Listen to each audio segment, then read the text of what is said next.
I went into the military and lost my mind. I was with everybody from all over the world, different cultures, different beliefs, everything from all over the world, and really absorbed it. And I was gang raped in the military. He's an entertainment personality, a television show host, photojournalist, an author, and an abstract expressionist painter. I mean, you have lived a lot of life.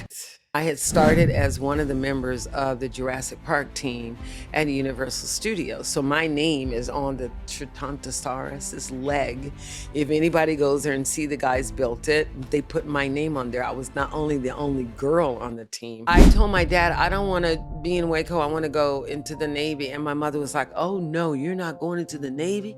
You are not blah, blah. And my dad said, let her go if she wants to. Let her go. And so my dad actually was my hero. I love being around nothing but boys. I'm like, oh my gosh, and I grew up with brothers, so one sister, but the rest boys.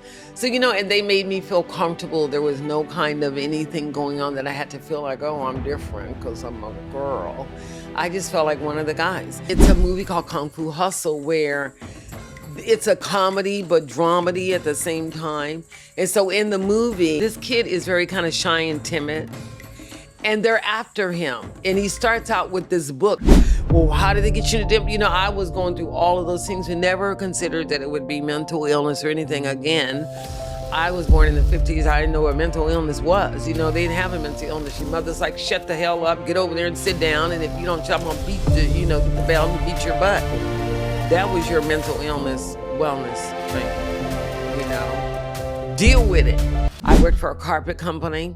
Not entertainment. One day I had the flu and I was laying in my one-room apartment, and the Hollywood Reporter saw it somewhere along with a lot of the magazines back in the day. And so I looked in it and it said, receptionist needed for Spotlight Enterprises, comedy agency. I'm like, I can do reception. I got the personality. So everybody was in LA.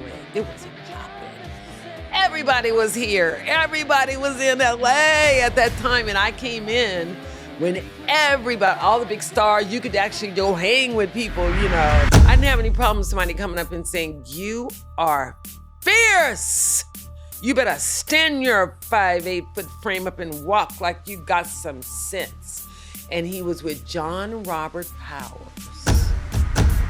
Being around those people where you can, and they were really into teaching and sharing, like Ray Charles. I got a job with Mr. Charles and Mr. Brown. Each one I worked for a year. And when I got a job with Mr. Charles, I was out of work. I begged to get that job. You don't understand, I got kids, I gotta get a job, I gotta get a job. And he whistled, and when he whistled, he'd hit his walking stick against the wall, and the whistle would echo in the hall, and that's how he would hear the sound of where he needed to go in the building. Okay.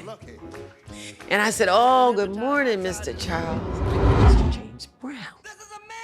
He had James Brown East and James Brown West. And once I understood not to allow myself to think suicidal thoughts, that I had to discipline my mind and train myself not to think negative and be the little black colored girl that came out of Waco, Texas, that mother told her that you born black, poor, and ugly, and you're gonna die black, poor, and ugly. Once I got past all those things, I became an Osiris.